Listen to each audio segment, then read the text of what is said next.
The yogurt container felt slimy in my hands as I peeled back the foil lid, revealing a chunky, greenish mess that should have been strawberry. The expiration date read March 15th. It was now April 22nd. My stomach churned, but I lifted the spoon anyway, because my daughter Emma had just lectured me about wasting food and money, reminding me how tight things were since Dad passed. What she didn't know was that while she was forcing me to eat spoiled dairy products, my investment portfolio had just crossed the $100 million mark. Before we jump back in, tell us where you're tuning in from. And if this story touches you, make sure you're subscribed, because tomorrow, I've saved something extra special for you. My name is Rosemary Mitchell, though everyone's called me Rose since I was 5 years old and announced that Rosemary was too fancy for a girl who preferred catching frogs to playing with dolls. At 72, I suppose I could have outgrown the nickname, but it's stuck the way good nicknames do, becoming more me than my given name ever was. I've lived in the same colonial house in Maplewood, Connecticut for 47 years, the house my late husband Gerald and I bought when Emma was still in diapers and Michael was learning to ride his bike. The white picket fence has been replaced twice, the roof reshingles 3 times, and the kitchen renovated more often than I care to count, but the bones of the house remain the same. Solid, dependable, home. Gerald passed away 18 months ago after a brief but aggressive battle with pancreatic cancer. 51 years of marriage ended in 8 weeks from diagnosis to funeral. The speed of it all left me reeling, not just from grief, but from the sudden silence in a house that had been filled with his presence for nearly 5 decades. Gerald had been the kind of man who hummed while he made coffee, who read the newspaper aloud to me every morning, and who never met a neighbor he couldn't charm into a 20-minute conversation about weather patterns or local politics. The first few months after his death were a blur of casseroles from church friends, condolence cards that arrived daily, and well-meaning relatives who insisted I shouldn't be alone. My children, Emma and Michael, both in their 40s with families of their own, had initially been attentive and caring. Emma, my eldest at 46, had taken a week off from her job as a high school principal to help me sort through Gerald's belongings. Michael, 2 years younger and working as a middle manager at an insurance company, had handled the funeral arrangements with the kind of efficiency that would have made his father proud. For those first few months, I felt supported and loved, surrounded by family who seemed genuinely concerned about my well-being. Emma called every other day to check on me, and Michael stopped by every Sunday for dinner, usually bringing his wife Linda and their twin boys. It felt like we were closer than we'd been in years, united in our grief and our shared memories of Gerald. But something shifted around the 6-month mark. The phone calls became less frequent. The visits felt more obligatory than caring. And slowly, subtly, my children began treating me less like their capable mother, and more like an aging burden who needed constant oversight and financial supervision. The first sign of trouble came when Emma started questioning my spending habits. I'd always been careful with money, a trait Gerald and I had developed during the early years of our marriage when we were paying off college loans and saving for the house. Even after Gerald's accounting firm became successful and money was less of a concern, we maintained modest lifestyles, preferring to save and invest rather than spend on luxury items. But Emma seemed to have forgotten our family's financial prudence. When she found a receipt for a $100 grocery shopping trip, she sat me down at my kitchen table with the expression of a principal about to discipline a wayward student. "Mom, we need to talk about your spending," she said, spreading the receipt across the table like evidence in a criminal trial. "This is excessive for one person. You're buying too much food, and most of it's probably going bad before you can eat it." I stared at her in confusion. $100 for 2 weeks' worth of groceries had always seemed reasonable to me, especially considering I often bought ingredients for the meals I'd cook when Michael's family visited. But Emma's expression was so serious, so concerned, that I found myself apologizing. "I suppose I haven't adjusted to shopping for one person," I admitted. "I'm still buying portions for your father and me." "That's exactly the problem," Emma continued, her voice taking on the patient but firm tone she probably used with difficult parents at school. "You need to be more mindful of your budget now. Dad's pension ended when he died, and you're living on Social Security and whatever retirement savings you have left. Every dollar counts." The irony of her lecture was almost amusing. While Emma was worried about my $100 grocery bill, My investment portfolio was generating more money and interest each month than most people made in a year. But Gerald and I had made a decision long ago to keep our wealth private, even from our children. We'd seen too many families torn apart by money, too many children who became entitled and lazy when they knew about their parents' assets. You're right, I told Emma, because it was easier than explaining that her concern was misplaced. I'll be more careful. Michael's approach was different but equally patronizing. Instead of lecturing me about spending, he began showing up unannounced to check on things around the house. These visits always involved him poking around my garage, basement, and storage areas, making comments about items I should get rid of or repairs that needed to be made. "Mom, this hot water heater is ancient," he announced during one of his surprise inspections. "It's probably costing you a fortune in energy bills. You should replace it with something more efficient." "It works fine," I protested. "Your father had it serviced regularly, and the repairman said it had years of life left." "Repairmen always say that to keep from losing customers," Michael replied with the confidence of someone who'd clearly never maintained a house himself. "Trust me, you'll save money in the long run with a new unit. I can help you find something in your budget." In your budget. The phrase stung more than it should have.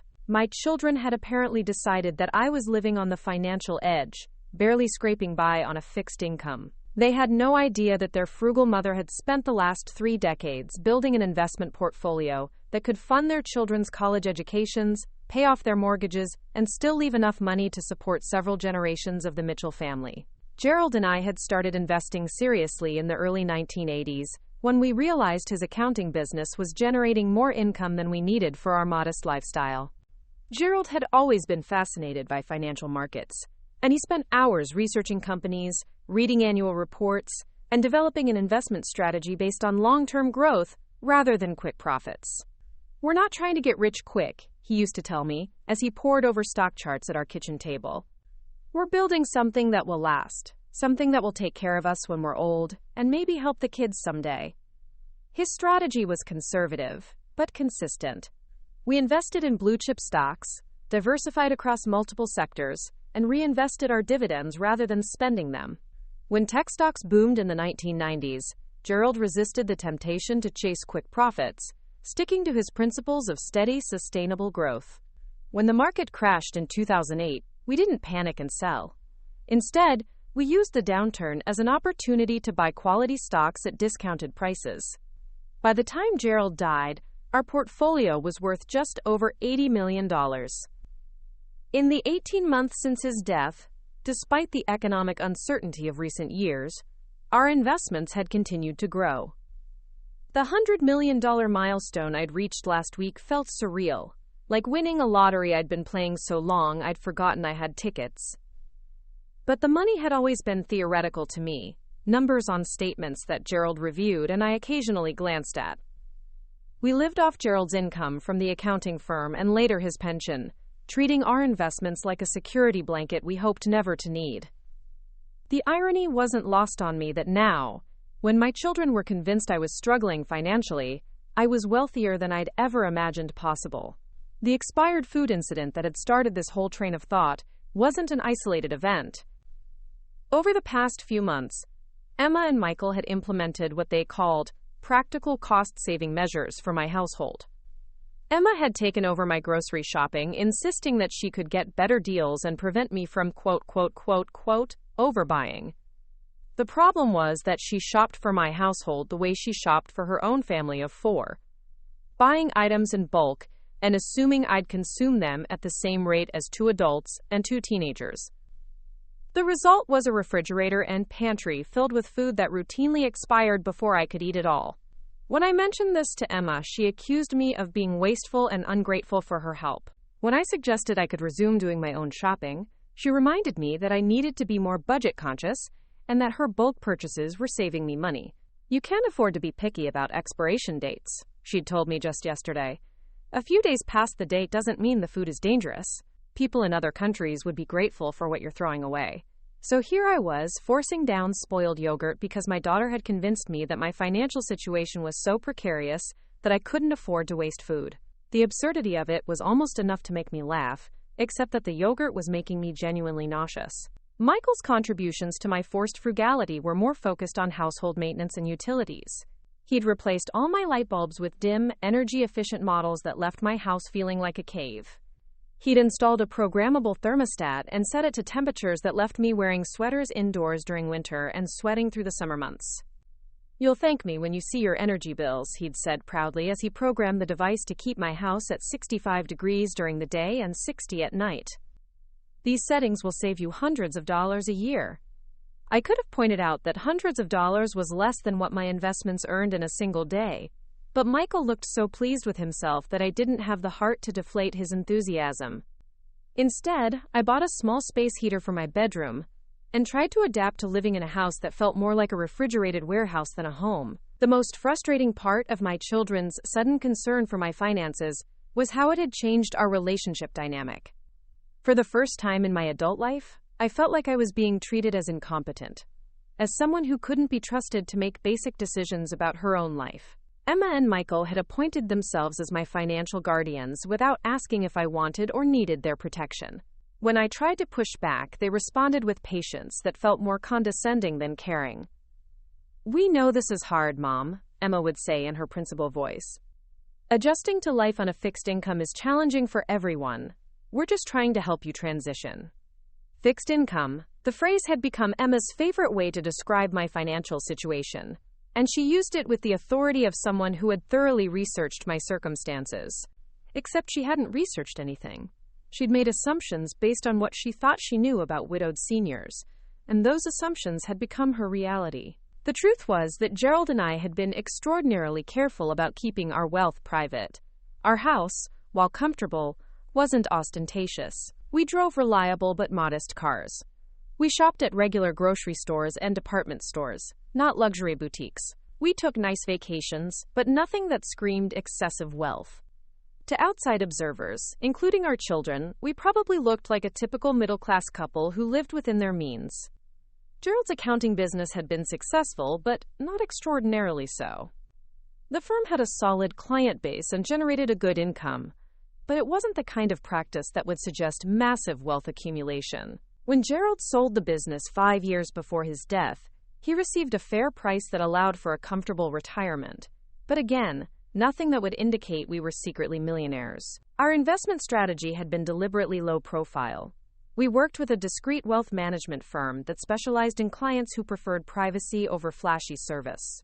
Our advisor Patricia Chen had been managing our portfolio for over 20 years and understood our desire to keep our financial success quiet. Even our bank accounts were structured to avoid attracting attention, with our serious money held in accounts at institutions that didn't send flashy marketing materials or host client appreciation events. The result was that Emma and Michael had grown up with no real understanding of our financial situation. They knew we were comfortable, but they assumed that comfort came from Gerald's business income and careful budgeting, rather than from investment returns that had been compounding for decades. Looking back, I realized that Gerald and I might have been too successful in hiding our wealth. We'd wanted to raise children who understood the value of hard work and money, who wouldn't become entitled or lazy because of their parents' success. Preparing and narrating this story took us a lot of time, so if you are enjoying it, subscribe to our channel. It means a lot to us. Now, back to the story. But in our effort to keep them grounded, we'd perhaps swung too far in the other direction, leaving them completely unprepared for the reality of our financial situation. The irony was that both Emma and Michael were struggling financially in ways that our money could easily solve. Emma and her husband James had been trying to refinance their house for months, hoping to lower their monthly payments and free up money for their teenage children's college expenses. Michael and Linda had been putting off necessary home repairs because they couldn't afford the upfront costs, and their boys were already talking about taking out student loans for college. I watched my children stress about money that represented a rounding error in my investment accounts, and I felt guilty for not helping them. But Gerald and I had agreed that we wouldn't give the children money unless they specifically asked for help, and they were both too proud to admit they were struggling. Instead, they'd decided that I was the one who needed help, that their newly widowed mother was barely scraping by and needed their protection from financial ruin. The concerned phone calls, the surprise visits, the lectures about spending and waste, all stemmed from their genuine desire to take care of me the way they thought I'd taken care of them. The problem was that their help was making my life significantly worse. I was eating expired food, living in an uncomfortably cold house, and feeling like a child who couldn't be trusted with her own decisions. Meanwhile, my investment portfolio continued to grow, generating more money each month than my children made in their jobs. As I finally gave up on the spoiled yogurt and dumped it down the garbage disposal, I realized that something had to change. I couldn't continue living this charade of financial hardship while sitting on one of the largest personal fortunes in Connecticut. My children's concern for my well-being was touching, but their methods were making me miserable. The question was how to handle the situation without destroying their pride or our relationship. Emma and Michael thought they were being helpful, caring children who were protecting their vulnerable mother. How do you tell your children that their concern is not only unnecessary, but based on a fundamental misunderstanding of reality? I sat at my kitchen table, the same table where Gerald used to review our investment statements, and tried to figure out how to navigate this delicate situation. Outside, my neighbor Mrs. Patterson was working in her garden, probably planning her spring plantings and thinking about ordinary concerns like weather and soil conditions. I envied her simplicity. My problems were undoubtedly the most privileged problems anyone could have, but they were still problems that needed solving. I had to find a way to reclaim my autonomy without humiliating my children or making them feel foolish for their misguided concern. The ringing of my phone interrupted my thoughts. Emma's name appeared on the caller ID, and I braced myself for another conversation about household budgets and practical cost-saving measures. "Hi, sweetheart," I answered, trying to inject warmth into my voice despite my frustration. "Mom, I've been thinking about your situation," Emma began without preamble. "James and I have been discussing it, and we think you should consider moving to a smaller place. Maybe one of those senior living communities where utilities are included and you don't have to worry about home maintenance." I felt my heart sink. A senior living community. My children had apparently decided that I was not only financially incapable, but also unable to maintain my own home. The house Gerald and I had shared for nearly 50 years, the house where we'd raised our children and built our life together, was now seen as an unnecessary burden I couldn't afford. "Emma, I'm perfectly capable of maintaining this house," I said carefully, "and I'm not ready to leave all my memories behind." "I know it's emotional, Mom, but you have to be practical. The property taxes alone are probably eating up a huge chunk of your income, and that's before you factor in utilities, maintenance, and repairs. In a senior community, you'd have a fixed monthly payment and no surprises." Fixed monthly payment. Everything in Emma's world had become about fixed incomes and predictable expenses. She'd apparently decided that uncertainty was the enemy of financial stability, not realizing that uncertainty was exactly what had made Gerald and me wealthy in the first place. "Let me think about it," I said, knowing I had no intention of leaving my home but not wanting to argue about it on the phone. "I've already made some calls," Emma continued, and I could hear the satisfaction in her voice. "There's a lovely community called Golden Years Manor, about 20 minutes away. They have a waiting list, but I explained your situation and they said they might have an opening soon. I thought maybe we could go look at it this weekend." My situation.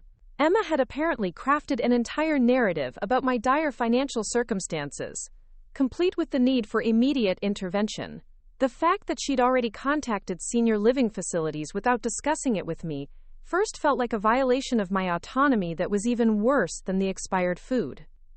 "Emma, I appreciate your concern, but I'm not ready to make any major decisions right now. I'm still adjusting to life without your father." "That's exactly why this would be good for you," she pressed. "You'd have other people around, activities to keep you busy, and no worries about household management. You could focus on grieving and healing instead of stressing about money." After I hung up the phone, I sat in my kitchen feeling more isolated than I had since Gerald's funeral.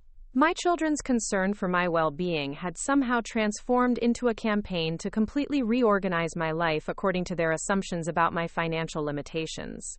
They meant well, but their help was systematically destroying the independence I'd worked my entire adult life to maintain. I walked to Gerald's old office, the small room off our living room, where he'd managed our investments and planned our financial future. His desk still held the calculator he'd used to run projections, and the magnifying glass he'd needed for reading small print in his later years. I pulled out the folder containing our most recent investment statements and spread them across the desk. $107,423,000, $897. The number was so large it seemed abstract, like a theoretical concept rather than actual money I could access. But it was real. As real as the expired yogurt I'd been forced to eat and the cold house I was living in to save money I didn't need to save. Gerald and I had always planned to tell the children about our wealth eventually, probably when they were facing major financial challenges like sending their own children to college or dealing with serious medical expenses. We'd imagined having thoughtful conversations about family legacy and the responsibilities that come with inherited wealth. But Gerald had died before those conversations could happen, and now I was facing the reality of our secret alone. My children had decided I needed their financial protection at the exact moment when I was wealthy enough to solve every money problem they'd ever had.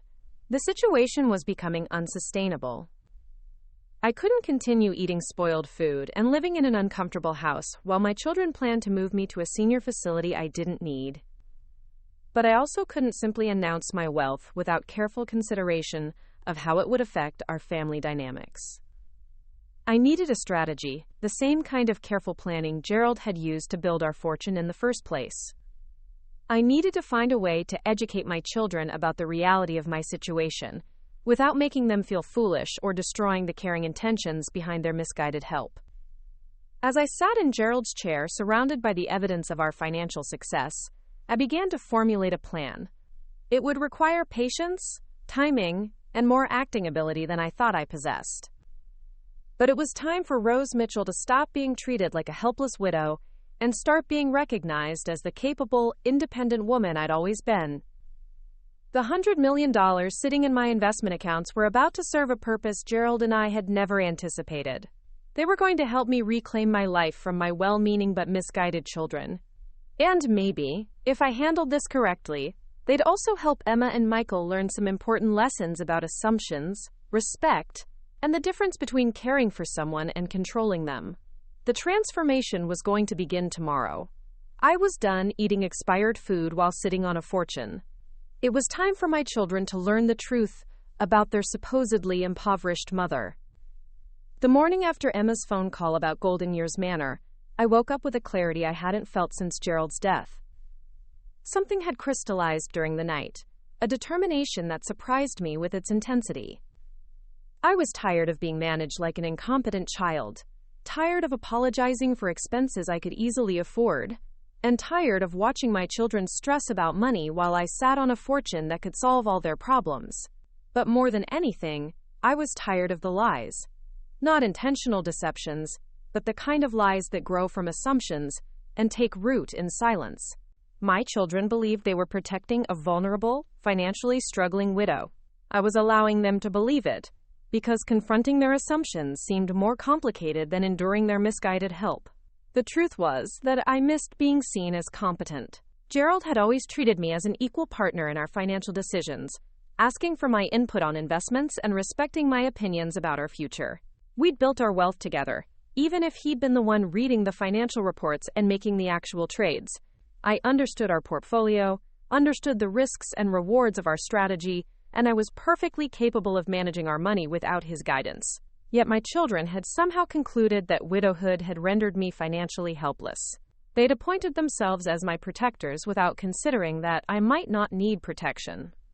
The assumptions stung more than I'd initially realized. I made coffee in my cold kitchen, wearing the heavy sweater that had become my morning uniform since Michael had reprogrammed my thermostat. The coffee was the cheap brand Emma had bought in bulk, bitter and weak, compared to the premium beans Gerald and I had always enjoyed.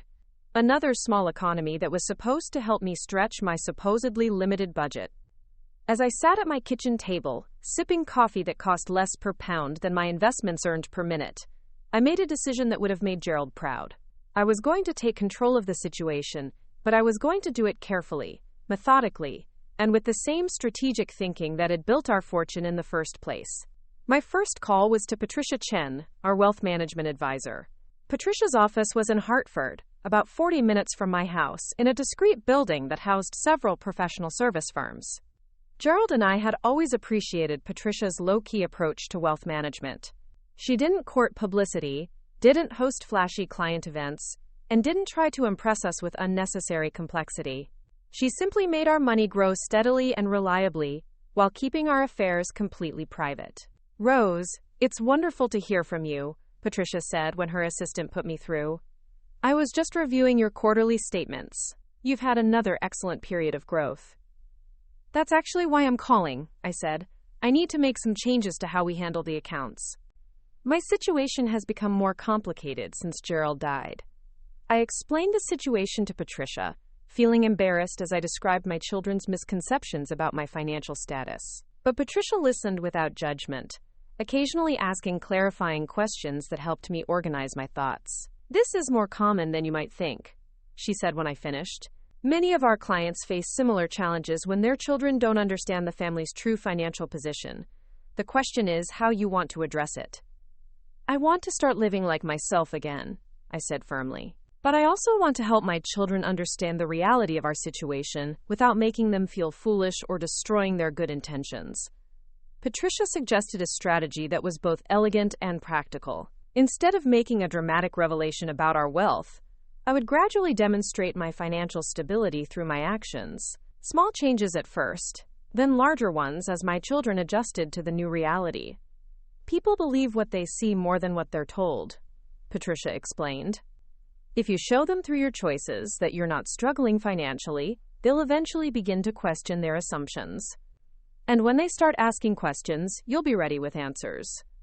The plan required setting up some new financial structures that would give me more visible access to our money.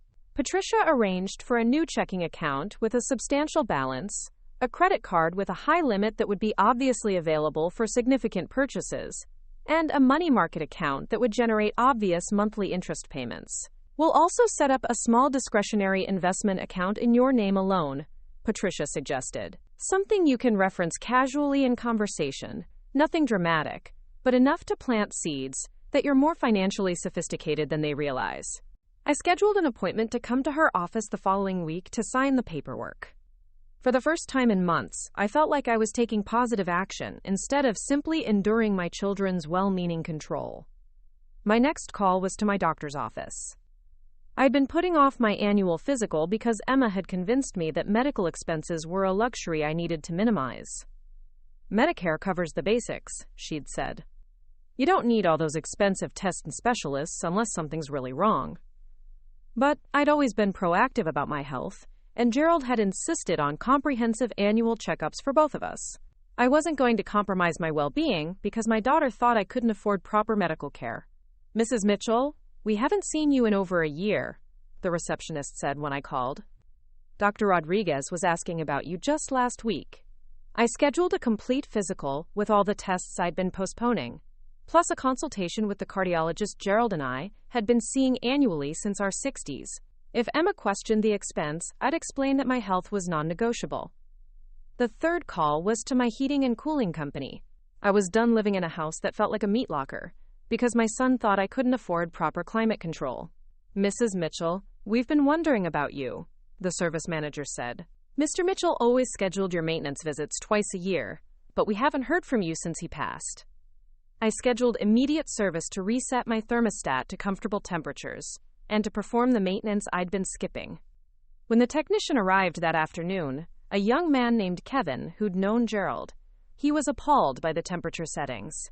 "Ma'am, this thing is set for a warehouse, not a home," he said, shaking his head as he examined Michael's programming. "You must be freezing in here." "My son thought it would save money on energy bills," I explained. Kevin looked at me with the expression of someone trying to be diplomatic. "Well, Mrs. Mitchell, saving money is good, but not if it makes you miserable. Your health is worth more than a few dollars in utility costs." I had him reprogram the system to maintain 72 degrees during the day and 68 at night, temperatures that would actually be comfortable. When he left, I cranked up the heat and spent the afternoon in my warm kitchen, planning my next moves. That evening, when Michael called for his weekly check-in, I was ready. "How are you doing, Mom?" he asked in the careful tone he'd adopted since taking on his role as my financial guardian. "Much better today," I said. "I had the heating system serviced, and it's wonderful to be warm again." There was a pause. "You had it serviced?" "Mom, we talked about unnecessary expenses." "Michael, being comfortable in my own home isn't unnecessary. And the technician said the system needed maintenance anyway." It's actually more efficient now. How much did it cost? He asked, and I could hear the concern in his voice. It cost what it cost, I said calmly. Some things are more important than saving money. Another pause, longer this time. Mom, are you feeling okay? You sound different. I'm feeling like myself for the first time in months, I said. And I've decided that I'm not going to live like a pauper when I don't have to. I could practically hear Michael processing this statement, trying to reconcile it with his understanding of my financial situation. What do you mean you don't have to? I mean that your father and I were more careful with money than you realized. I'm not wealthy, but I'm not destitute either. I can afford to heat my house and take care of my health. It wasn't a complete revelation, but it was a crack in the facade I'd been maintaining. Michael didn't press for details, but I could tell he was confused by this new information. Well, that's good, I guess, he said uncertainly. I just don't want you to get in over your head. I won't, I assured him, but I also won't live in discomfort because you're worried about my budget. After we hung up, I felt energized in a way I hadn't experienced since Gerald's death. Taking control, even in small ways, reminded me that I was still a capable adult who could make her own decisions. The next morning, I drove to the grocery store for the first time in months. Emma had been doing my shopping, buying items in bulk, and choosing the cheapest options available. I'd forgotten the pleasure of selecting my own food, of choosing quality over quantity, of buying ingredients for meals I actually wanted to eat. I filled my cart with items that had been disappearing from my pantry. The good coffee Gerald and I had always enjoyed. Fresh vegetables instead of frozen. The bakery bread I preferred over the mass-produced loaves Emma bought in 4-packs. A selection of cheeses and chocolates that would have sent Emma into a lecture about unnecessary indulgences. At the checkout, my bill came to $340. 6 months ago, I wouldn't have thought twice about the amount. But after months of Emma's budget consciousness, it felt almost rebellious to spend that much on groceries for one person. The cashier, a middle-aged woman named Helen, whom I'd been seeing for years, smiled as she handed me my receipt. Haven't seen you in a while, Mrs. Mitchell. Your daughter's been doing your shopping, right? She was helping me out for a while, I said, but I miss choosing my own groceries. Nothing wrong with treating yourself, Helen said, glancing at my purchases. Life's too short for cheap coffee. When I got home, I made a proper cup of coffee and called Emma. Hi, sweetheart. I wanted to let you know that I went grocery shopping today, so you don't need to pick anything up for me this week. You went shopping? Emma's voice carried a note of surprise mixed with concern. Mom, we talked about this. I can get better deals than you can, and you don't need to be lifting heavy bags. I managed just fine, I said, and I realized I missed choosing my own food. I know you were trying to help, but I'd like to go back to doing my own shopping. What did you buy? She asked, and I could tell she was worried about my spending. I listed some of my purchases, leaving out the more expensive items but mentioning enough to indicate that I hadn't been strictly budget conscious. Mom, that sounds like a lot of food for one person. And some of those things are pretty expensive. Emma, I'm perfectly capable of deciding what food to buy for my own household. I appreciate that you were trying to help me save money, but I don't need to save money on groceries. What do you mean you don't need to save money? Emma's voice sharpened. Mom, you're on a fixed income. Every dollar you spend on unnecessary items is a dollar you won't have for real emergencies. Fixed income. There was that phrase again, delivered with the authority of someone who'd appointed herself as my financial advisor. Emma, you keep saying I'm on a fixed income, but you've never asked me about my actual financial situation. You've made assumptions about what I can and can't afford. I know what Dad's pension was, and I know what Social Security pays. It's not complicated math, Mom. There's more to it than that, I said carefully. Your father and I made some good financial decisions over the years. I'm not rich, but I'm not struggling either. Emma was quiet for a moment. What kind of financial decisions? The kind that careful people make when they live below their means for 40 years, I said. We saved money, we invested wisely, and we were more successful than we ever talked about. Why didn't you ever mention this before? Because your father and I didn't want money to change how you saw us or how you lived your own lives. We wanted you to understand the value of hard work and financial responsibility. So you let me worry about you for months? You let me stress about your grocery bills and utility costs when you didn't need to? I could hear the hurt in Emma's voice, and I felt guilty for the first time since I'd started my campaign to reclaim my independence. I let you worry because your concern was touching, and because I didn't realize how much your help was limiting my life. But you're right that I should have been more honest about my situation. We talked for another 20 minutes, with Emma asking careful questions about my financial stability and me giving careful answers that were truthful without being complete. By the end of the conversation, she seemed relieved to learn that I wasn't as financially vulnerable as she'd believed, but she was also clearly processing the implications of her months of unnecessary worry. I feel kind of foolish, she admitted. All this time, I've been treating you like you were barely scraping by. You were being a caring daughter, I assured her. You saw your recently widowed mother and you wanted to protect her. That's not foolish, it's loving. But I also kind of took over your life, didn't I? A little bit, I said gently, but with good intentions. After we hung up, I sat in my warm kitchen, drinking my good coffee, and feeling lighter than I had in months. The conversation with Emma had gone better than I'd expected. She'd been hurt that I hadn't been completely honest about my finances, but she'd also seemed relieved to learn that her worry had been unnecessary. Michael's reaction, when I had a similar conversation with him 2 days later, was more complicated.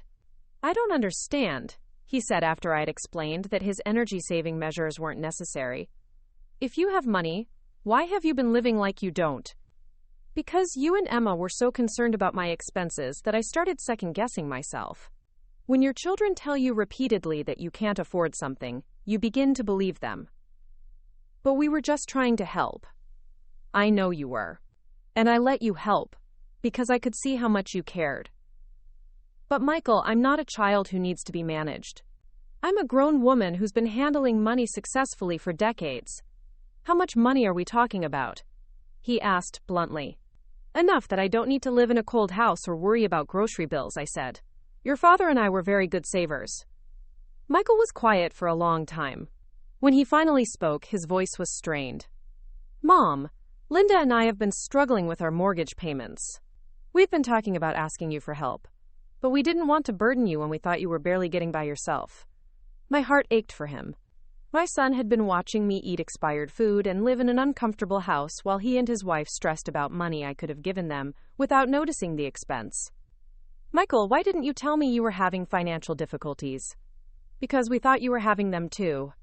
And because Dad always taught us not to ask for handouts. Asking your parents for help when you need it isn't asking for a handout. It's what families do for each other. Would you really help us? He asked, and I could hear the hope in his voice. Of course I would. But first I need you to understand something important. When I help you, it's not going to make me poor. It's not going to force me to eat expired food or live in a cold house.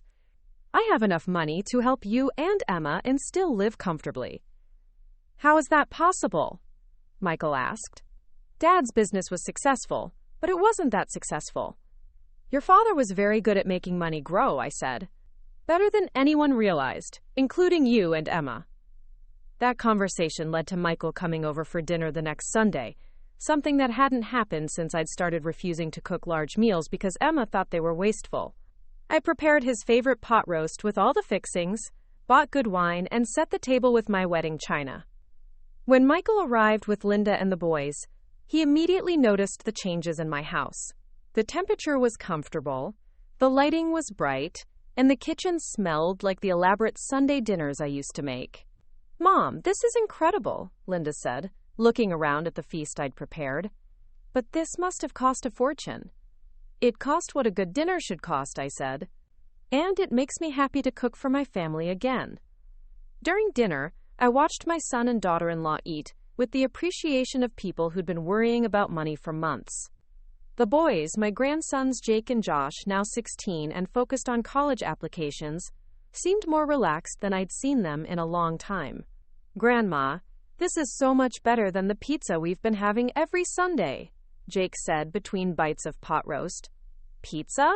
I asked, looking at Michael. We've been trying to cut expenses, Linda explained. Sunday dinners here used to be the highlight of our week, but when you stopped cooking, we started just grabbing something quick. I stopped cooking because Emma convinced me it was wasteful to make large meals for one person. I didn't realize it was affecting your family dinners. Michael and Linda exchanged a look across the table. Mom, Michael said carefully, there's something we need to tell you. Linda and I have been talking about moving to a smaller house. Our mortgage payments are killing us, and with the boys heading to college soon, we need to free up some money. How much do you owe on your mortgage? I asked. Michael looked uncomfortable. About $240,000.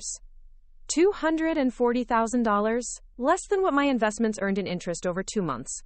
My son was planning to uproot his family and move his children away from their schools and friends because of a debt that was essentially meaningless in the context of my wealth.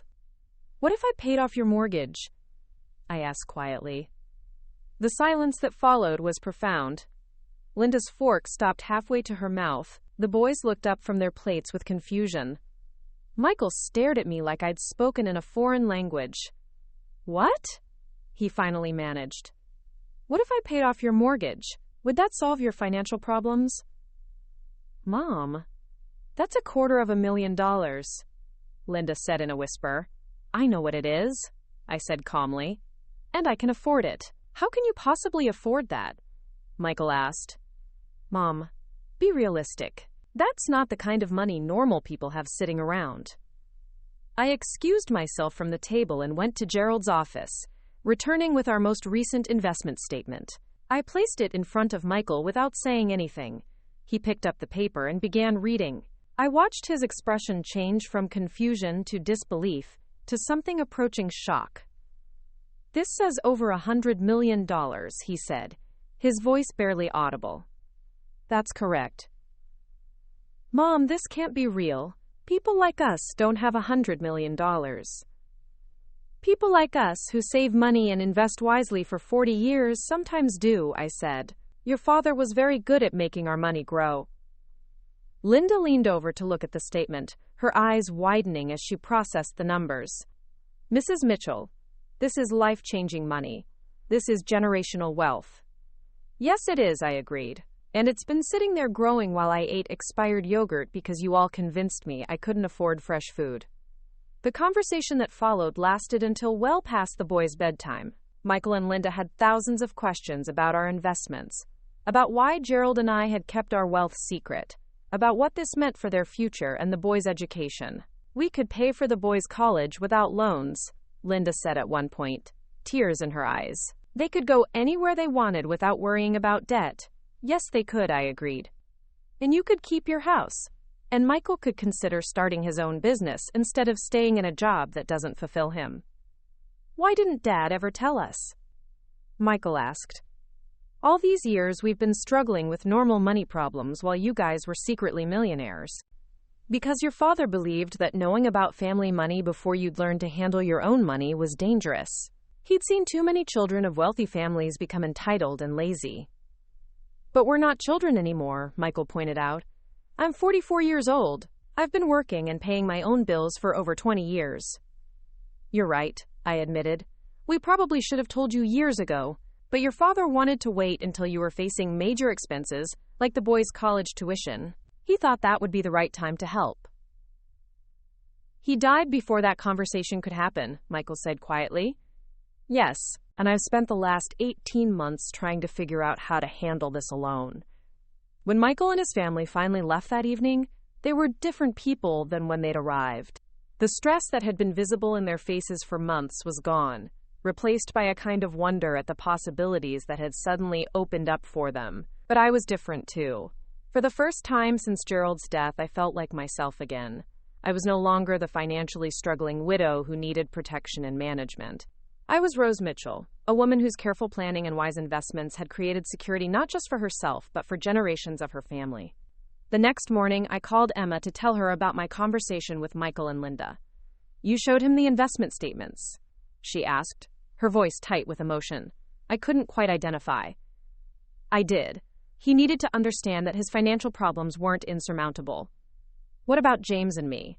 What about our refinancing struggles and the college expenses we've been worrying about? Emma's voice carried a hurt that made my chest ache. She felt left out, like I'd helped her brother but not her. Emma, of course I want to help you too. I want to help both of my children build secure futures. Then why did you tell Michael first? Because he was here for dinner when the conversation came up naturally. It wasn't a deliberate choice to help him before you. We arranged to meet for lunch the next day at a restaurant in downtown Hartford, neutral territory, where we could have a serious conversation without the emotional weight of being in my house or hers. Emma arrived looking professional but nervous, wearing the navy suit she favored for important meetings at school. When she sat down across from me, I could see Gerald in her expression, the same intensity he'd worn when he was trying to solve a complicated problem. Mom, I need to understand what's been happening, she said without preamble. 6 months ago, you were living like someone who couldn't afford groceries. Yesterday, you offered to pay off Michael's mortgage. I feel like I don't know who you are anymore. I'm the same person I've always been, I said gently. But I let you and Michael convince me to live differently than I needed to. You let us convince you? Mom, we were trying to help you because we thought you needed help. I know you were, and I appreciated your concern, but somewhere along the way your help became control, and I lost myself in the process. Emma was quiet while the waitress took our orders. When we were alone again, she leaned forward across the table. Show me the statements, she said. I need to see what Michael saw. I handed her the folder I'd brought, containing not just our investment summary, but also documentation of our various accounts and holdings. Emma went through each page methodically, her expression growing more serious with each document. This is real money, she said finally. This isn't just retirement savings. This is serious wealth. Yes, it is. And you and Dad built this together? Over 40 years of careful investing and living below our means, yes. Emma closed the folder and looked at me with an expression I couldn't read. I feel like I've been treating a millionaire like a charity case, she said. Do you have any idea how humiliating this is? Emma, you were being a loving daughter. There's nothing humiliating about that. I made you eat expired food, Mom. I bought you cheap groceries and lectured you about waste while you were sitting on a fortune that could buy the grocery store. You were trying to help me manage what you thought was a tight budget. I was being condescending and controlling, Emma said, her voice rising slightly. I was treating you like an incompetent child who couldn't handle her own finances. Other diners were starting to look in our direction, so I reached across the table and took Emma's hand. You were caring for someone you thought needed care, I said quietly. Yes, you were wrong about my financial situation, but you weren't wrong about loving me. Emma's eyes filled with tears. I'm so sorry, Mom. I'm sorry I took over your life. I'm sorry I made you live like you were poor when you weren't. I'm sorry I scheduled that appointment at the senior living facility without asking you first. The senior living facility. In all the revelations of the past few days, I'd forgotten about Emma's plan to move me to Golden Years Manor. You scheduled an appointment? For this Thursday, Emma said, wiping her eyes. I was going to surprise you with a tour, thinking it would help you see that assisted living could be a good option for your budget. The absurdity of it almost made me laugh.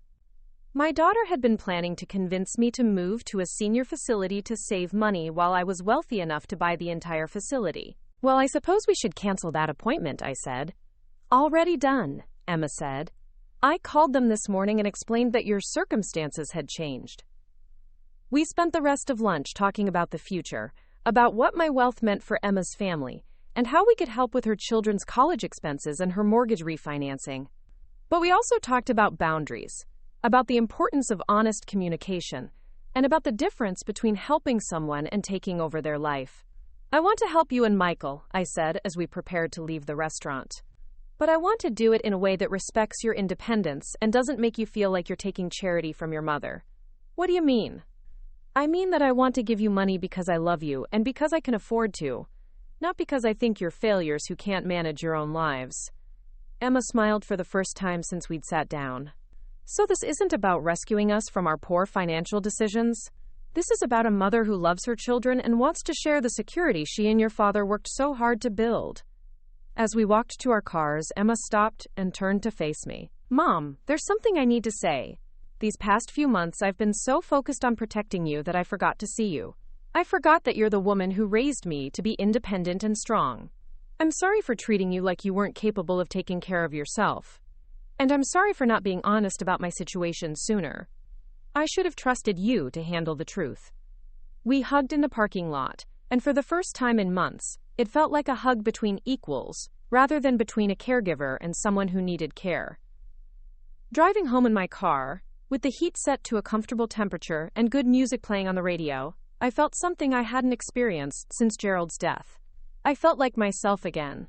Not the grieving widow my children had been protecting, not the financially struggling senior they'd been managing, but Rose Mitchell, a woman who'd built a fortune and was finally ready to enjoy it. That evening, I made myself a proper dinner with ingredients I'd chosen because I wanted them, not because they were on sale or bought in bulk. I ate at my dining room table, using my good china and real silverware, because I was celebrating. I was celebrating my return to myself, my children's relief from unnecessary worry, and the beginning of what I hoped would be a new chapter in our family's story. The $100 million that had been sitting quietly in my investment accounts for years were about to become something more than numbers on a statement. They were going to become tools for building a legacy, for securing my family's future, and for ensuring that the love Gerald and I had built together would continue to benefit the people we cared about most. But first, I was going to enjoy the simple pleasure of living comfortably in my own home, making my own choices, and being treated with the respect I'd earned through 7 decades of responsible living. The transformation that had started with a container of spoiled yogurt was complete. Rose Mitchell was no longer anyone's charity case. She was a wealthy woman who was finally ready to act like one. 3 weeks after my lunch with Emma, I was sitting in Patricia Chen's office signing documents that would fundamentally change how my family thought about money. The papers spread across her mahogany desk represented more than just financial instruments. They were the foundation of a plan that would secure my children's futures while teaching them lessons about wealth, responsibility, and family legacy that Gerald and I should have started years ago. Patricia had helped me structure what she called a graduated revelation strategy. Instead of simply writing checks to solve my children's immediate problems, we were creating a framework that would help them understand and appreciate the magnitude of what Gerald and I had built together. The goal is to avoid what we call sudden wealth syndrome, Patricia explained as I signed the trust documents. When people receive large amounts of money without context or preparation, it can be psychologically destabilizing. We want your children to understand not just what they're receiving, but why they're receiving it, and what responsibilities come with it. The first phase involved establishing education funds for my 4 grandchildren that would cover not just college but graduate school, study abroad programs, and any other educational opportunities they might pursue. The funds were structured to encourage academic achievement and personal growth, rather than simply providing unlimited resources. Each grandchild will receive quarterly reports showing how their fund is performing, Patricia continued. They'll start learning about investments, compound interest, and long-term financial planning while they're still young enough to develop good habits. The second phase addressed my children's immediate financial stresses. Michael's mortgage would be paid off through what appeared to be a loan from me, with payments set at $1 per month for 30 years. The structure allowed him to maintain his dignity while eliminating his financial burden. Emma's mortgage refinancing would be facilitated through a family loan with similar terms, giving her the lower interest rate she'd been seeking while keeping the arrangement within the family. This approach preserves their sense of independence while providing real relief, Patricia noted. They're still making payments, so psychologically they're not receiving charity, but the payments are low enough to free up their cash flow significantly. The third phase was the most complex. Patricia was helping me establish a family foundation that would eventually hold a significant portion of our wealth, allowing my children and grandchildren to participate in philanthropic activities while learning about responsible wealth management. The foundation will start small, maybe $5 million, Patricia suggested. Your children will serve on the board and help decide how to distribute grants to charitable organizations. It's an excellent way to teach them about due diligence, social responsibility, and collaborative decision-making. As I signed the final documents, I felt a mixture of excitement and trepidation. Gerald and I had always planned to have these conversations with our children eventually, but we'd imagined doing it together, presenting a united front as we explained our philosophy about money and family. Now I was navigating these complex decisions alone, hoping I was honoring Gerald's wishes while adapting to circumstances he couldn't have anticipated. The first test of our new approach came that evening when Michael called with unexpected news. "Mom, I got a promotion at work," he said, his voice carrying excitement I hadn't heard in months. "They're making me a regional manager, which comes with a significant salary increase." "That's wonderful, sweetheart. You've been working toward this for years." "The thing is, the promotion comes with relocation. They want me to move to their Boston office." "It's a great opportunity, but Linda and I have been hesitant because of our financial situation. Moving costs, potentially higher housing prices, the boys changing schools in their junior year." Before my recent revelations about our family's wealth, Michael would have probably turned down the promotion because of financial concerns.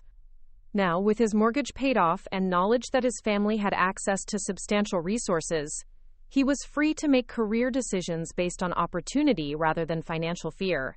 "What do you want to do?" I asked. "I want to take it," he said without hesitation. "This could be the step that leads to me eventually starting my own consulting firm. But I wanted to talk to you first because, well, it would mean moving away from you." "Michael, I'm 72 years old, not 92. I can visit Boston. And more importantly, I can help make the transition easier for your family." We spent an hour discussing the practical aspects of his potential move. I offered to hire a relocation service to handle the logistics, to help with any housing deposits or temporary accommodations they might need, and to ensure that the boys could visit their friends in Connecticut whenever they wanted. "Mom, this is incredible," Michael said. 6 months ago, I was planning to stay in this job forever because I couldn't afford to take risks. Now I feel like I can actually build the career I always wanted. After we hung up, I realized that this was exactly what Gerald had envisioned when he'd insisted on keeping our wealth private during our children's younger years. Michael wasn't taking the promotion because he knew his mother was rich. He was taking it because he'd learned he had family support that would allow him to pursue his ambitions without fear of financial ruin.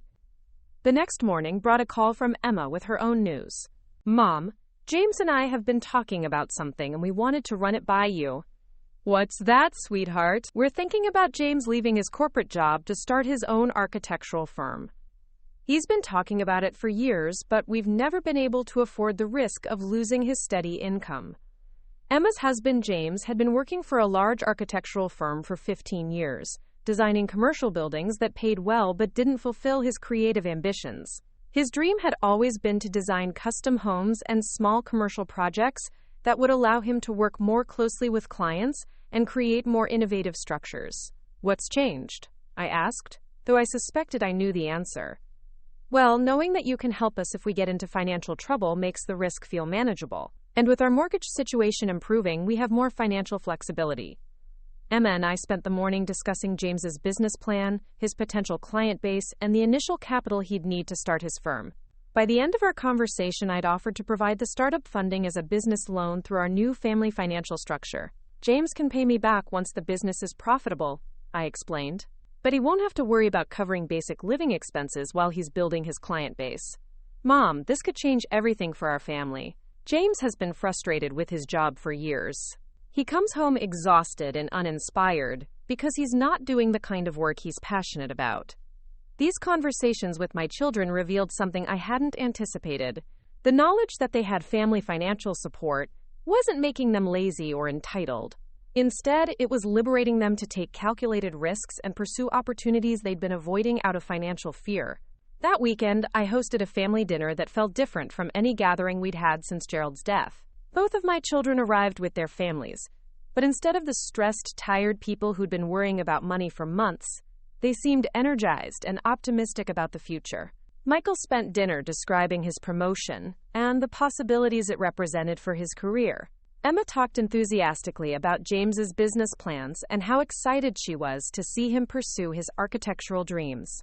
The boys, Jake and Josh, seemed more relaxed and confident, perhaps sensing that their parents' financial stress had lifted. "Grandma," Jake said during dessert, "Dad told us about the education funds you set up for Josh and me. We wanted to thank you, but also to ask you something." "What's that, sweetheart?" We want to understand how you and Grandpa built this wealth. Dad said you were just really good at saving and investing, but we want to learn how to do that ourselves. Josh nodded in agreement. We don't want to just spend money we didn't earn. We want to learn how to be responsible with it. Their request touched me deeply. These teenagers were thinking about wealth in exactly the way Gerald would have hoped, focusing on education and responsibility rather than just the benefits. I think that's a wonderful idea, I said. In fact, I've been thinking about starting regular family meetings where we can discuss financial planning, investing, and the responsibilities that come with family wealth. Emma looked interested. What kind of responsibilities?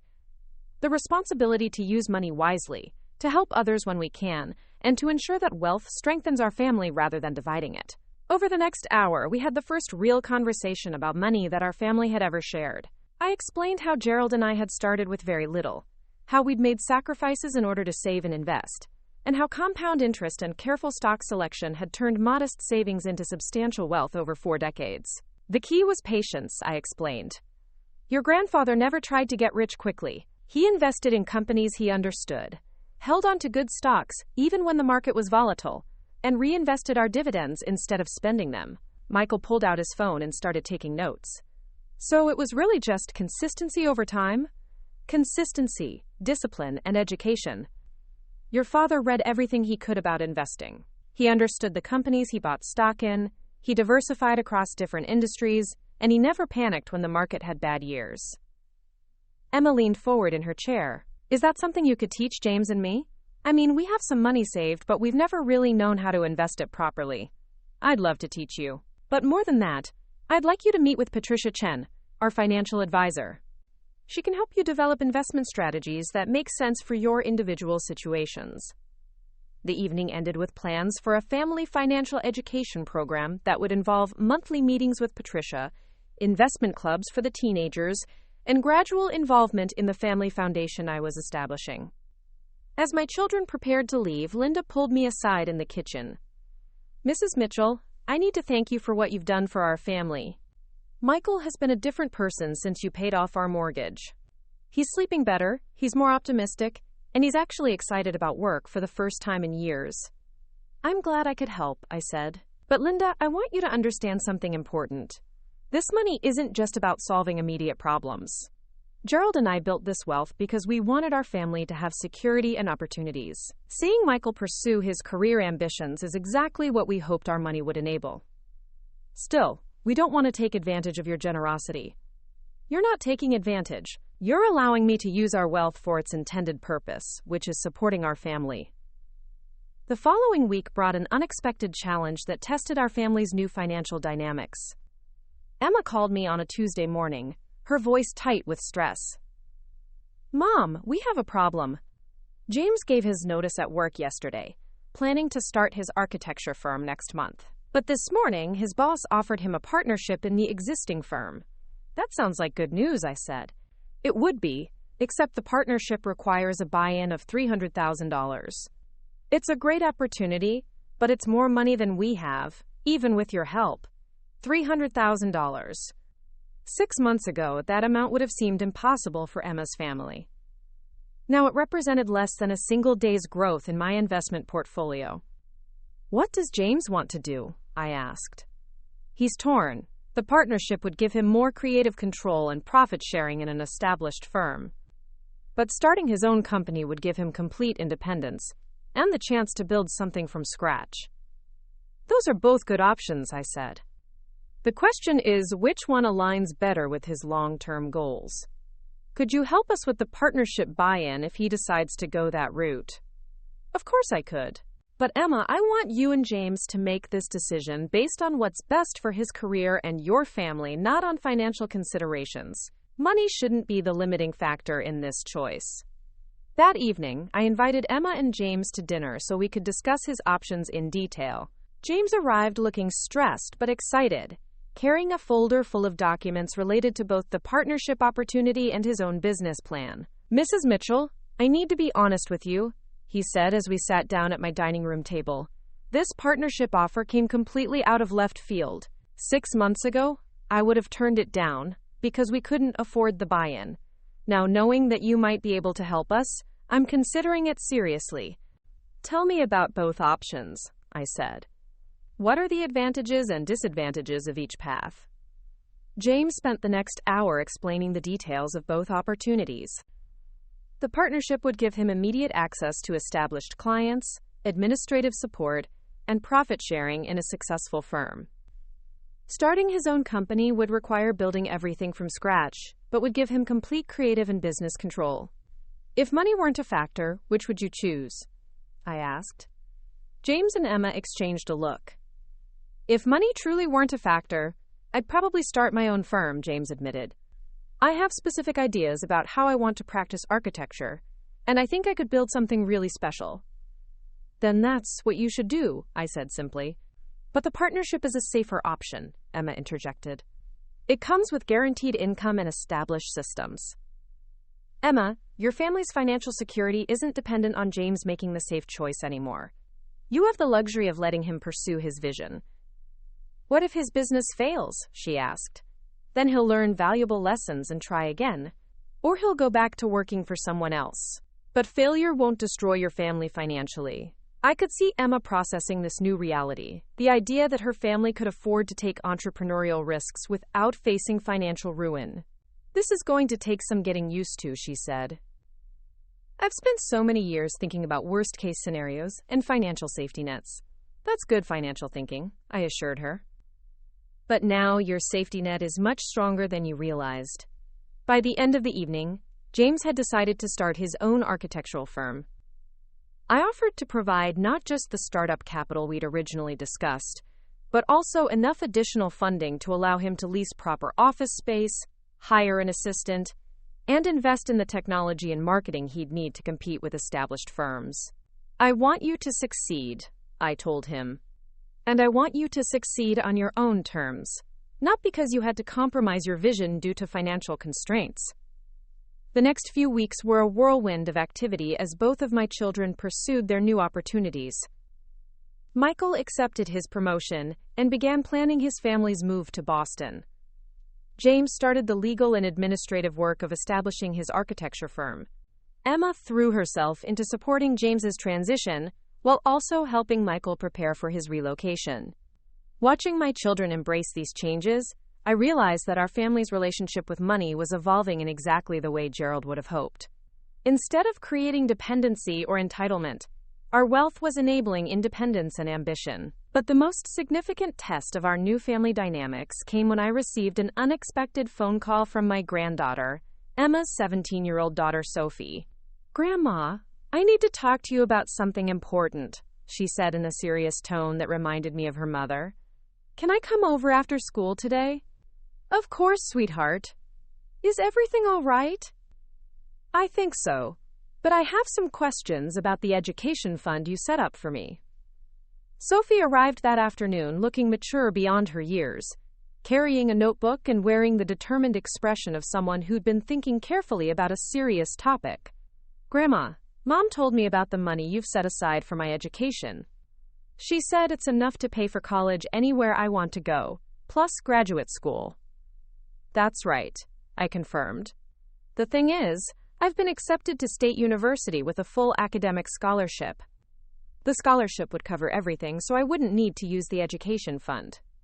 Sophie had always been an exceptional student, involved in multiple extracurricular activities, and committed to community service.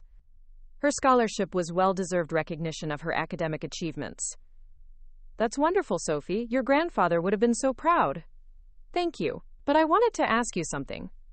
If I take the scholarship and don't use the education fund for college, could that money be used to help other people instead?"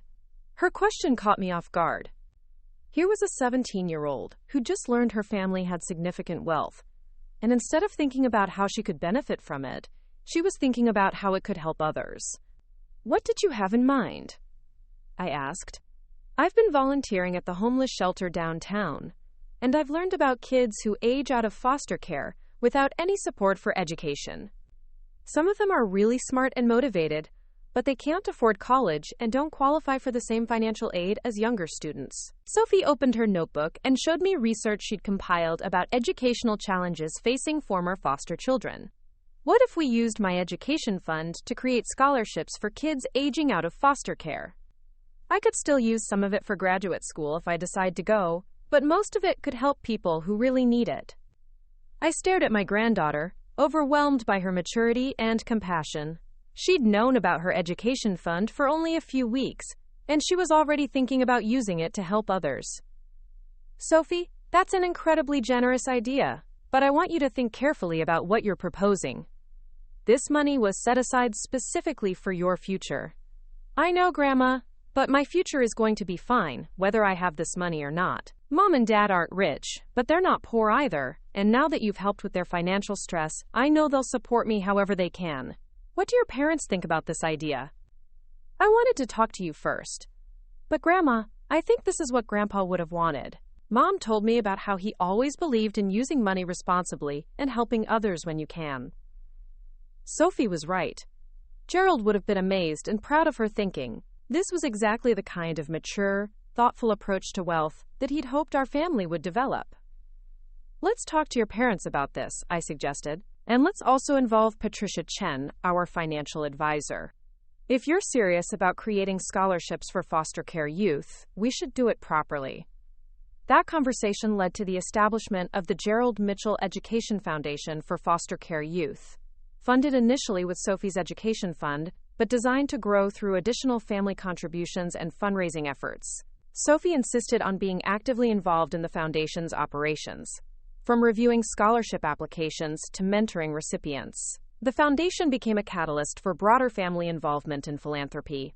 Jake and Josh, inspired by their cousin's example, requested that portions of their education funds be used for environmental conservation projects. Michael began researching business mentorship programs for young entrepreneurs.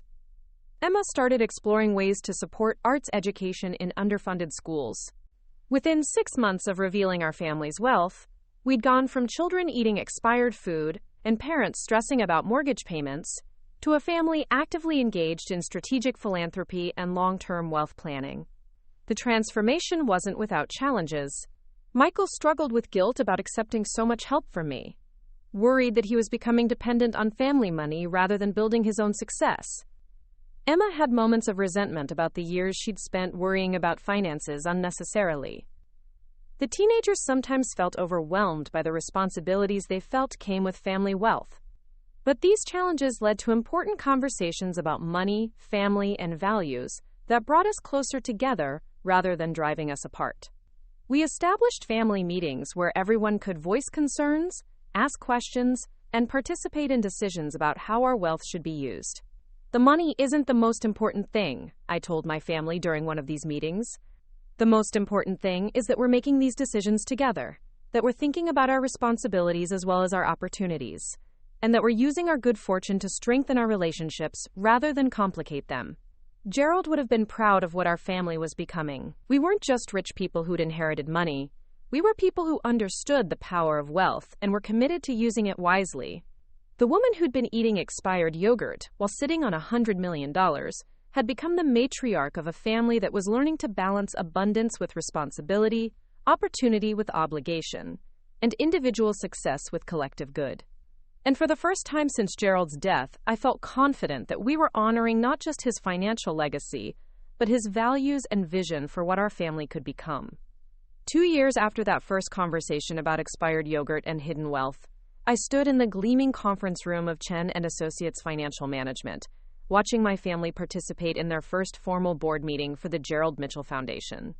The transformation from worried children forcing their mother to eat spoiled food to confident philanthropists managing millions in charitable distributions was so complete, it sometimes felt like watching different people entirely. Sophie, now a sophomore at State University on her full academic scholarship, presented the annual report for our foster care education program with the poise of someone twice her age. She'd grown into her role as the foundation's youth advocate, working directly with scholarship recipients and serving as a bridge between our family's resources and the young people we supported. This year, we've provided full educational funding to 43 students aging out of foster care, she reported, clicking through a presentation she'd prepared with professional thoroughness.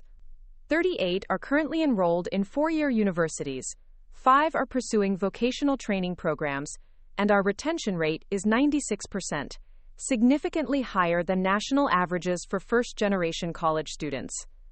Michael, who'd been living in Boston for 18 months and had recently launched his own management consulting firm, leaned forward with interest. What do you attribute the high retention rate to? Ongoing mentorship and financial security, Sophie replied without hesitation. These students aren't just getting money for tuition.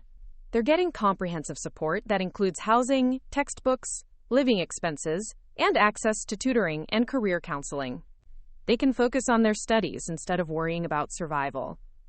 Emma, sitting beside her daughter with obvious pride, added, Sophie has also initiated a peer mentorship program where our current scholarship recipients support incoming students. They're building a community, not just distributing funds. I watched this exchange with amazement. My granddaughter was discussing complex social programs and educational outcomes with the confidence of a seasoned nonprofit executive. My children were engaging with philanthropic strategy as naturally as they'd once discussed mortgage payments and grocery budgets. The mentorship program has been so successful that 3 other foundations have asked us to share our model, Sophie continued. We're considering developing a training program that could be implemented nationally. Patricia Chen, who'd been instrumental in structuring our foundation and teaching my family about strategic philanthropy, smiled from her position at the head of the table. That kind of scalability is exactly what transforms individual charity into systemic change. The meeting continued with reports from our other program areas. Jake, now a senior in high school and passionate about environmental conservation, presented updates on our renewable energy scholarship program for students in rural communities. Josh, his twin, discussed our partnership with local schools to provide arts education in underserved districts. Emma had taken the lead on our education initiatives, leveraging her experience as a high school principal to identify effective programs and measure outcomes. We've seen a 30% increase in college enrollment rates in the districts where we've implemented our comprehensive arts and academic support programs, she reported. Michael's contribution focused on our economic development initiatives, using his business expertise to support entrepreneurship in low-income communities. We've provided startup funding and mentorship to 68 small businesses this year, with an 84% success rate after 18 months. As I listened to my family discuss million-dollar budgets and multi-year strategic plans with the same casual competence they once reserved for discussing weekend plans, I felt overwhelmed by gratitude for Gerald's foresight. His insistence on keeping our wealth private during our children's formative years had allowed them to develop their own values and work ethic. Now, approaching our resources with maturity and purpose, they were using our money in ways that honored both his memory and his principles. The formal board meeting concluded with approval of next year's budget allocation, $12 million distributed across our various programs, representing about 4% of our current net worth. It was a sustainable giving rate that allowed our foundation to grow while making meaningful impact. After Patricia and the other advisors left, my family lingered in the conference room for our traditional post-meeting dinner. These informal gatherings had become as important as the formal business sessions, providing space for personal updates and family connection. Grandma, Jake said as we waited for our food to arrive, I've been thinking about something. Next year, when Josh and I graduate, we want to take a gap year to work with some of our scholarship recipients. Maybe help set up satellite programs in other states. That's a wonderful idea, I said. But what about college applications? You've both been accepted to excellent universities. We can defer enrollment for a year, Josh replied. We want to understand the programs we're funding from the ground up before we go to college ourselves. Emma looked concerned. Boys, I appreciate your commitment to the foundation, but I don't want you to sacrifice your own education. We're not sacrificing anything, Jake insisted. We're adding to our education. Working directly with these programs will teach us things we could never learn in a classroom. Michael nodded thoughtfully. It's actually a smart approach. They'll bring more perspective and experience to their college studies if they spend a year in the field first. The conversation that followed revealed how thoroughly our family's relationship with money and opportunity had evolved. Instead of viewing education as a luxury they needed to earn or afford, my grandchildren saw it as one component of a broader development strategy that included real-world experience, service to others, and preparation for lifelong leadership. I want to study social policy and nonprofit management in college, Jake continued, but I want to understand the practical challenges before I study the theory. And I'm thinking about business school eventually, Josh added, but I want to see how economic development actually works in communities that need it most. These teenagers were thinking about their futures with a sophistication that would have impressed their grandfather. They understood that their family's wealth gave them opportunities, but they also understood that opportunities came with responsibilities. As dinner progressed, the conversation turned to more personal updates. Michael shared news about his consulting firm's expansion and his growing reputation in the Boston business community. I'm finally doing the kind of work I always dreamed about, he said. Strategic planning for companies that want to grow sustainably while maintaining their values. The financial freedom you gave us made all the difference, his wife Linda added. Michael was able to take calculated risks and be selective about clients because he wasn't desperate for income. Emma had equally positive news about James's architectural practice. He's been commissioned to design a new community center for one of the neighborhoods where our foundation works, she said with pride. It's exactly the kind of project he always wanted to do, combining beautiful design with meaningful social impact. I never could have pursued that kind of work when I was worried about mortgage payments and college savings, James acknowledged. Having financial security allowed me to focus on projects that matter to me, not just projects that pay well. The success stories weren't just professional. Linda had gone back to school to become a licensed therapist, something she'd always wanted to do but couldn't afford when the family was struggling financially. Emma had taken a sabbatical from her principal position to write a book about education reform, funded by our foundation's research grants. Even the smaller changes were significant. Michael's family had moved into a house they loved, instead of one they could barely afford. Emma and James had renovated their home to include space for James's architectural drawings and Emma's writing. The teenagers were pursuing extracurricular activities and summer programs without worrying about costs. It's amazing how much energy we used to spend worrying about money, Linda reflected. Now that energy goes toward thinking about how we can contribute and what kind of legacy we want to build. As we finished dinner, Sophie raised a topic that had been on my mind for months. Grandma, I've been thinking about what happens to the foundation after you're gone. I know that's not something anyone wants to discuss, but I think we should have a plan.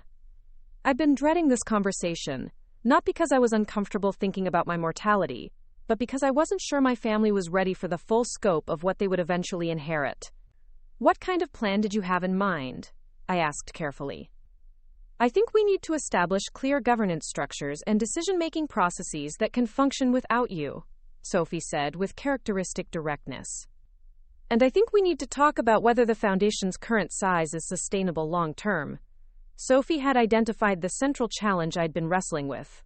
Our foundation was currently funded by a small percentage of our overall wealth. When my estate was eventually distributed, my children and grandchildren would inherit resources that could make our current foundation look modest by comparison. You're right that we need to plan for the future, I said. But I think we also need to discuss what that future might look like in terms of scale and responsibility. Patricia had been helping me think through these questions, and she'd recommended a gradual approach to revealing the full extent of our family's wealth. My children and grandchildren had adapted well to managing millions in charitable distributions. But they weren't yet aware that they would eventually be responsible for hundreds of millions in personal wealth. What do you mean by scale? Michael asked. I mean that the foundation's current endowment represents only a small portion of what your grandfather and I accumulated over the years. Emma leaned forward with interest. How small? About 10%. The silence that followed was profound. I watched my family process the implications of what I'd just revealed. If our foundation's current $12 million annual budget represented 10% of our wealth, that meant our total assets were approaching levels they'd never imagined. Are you saying we have over $100 million? Jake asked in a whisper. More than that, I confirmed.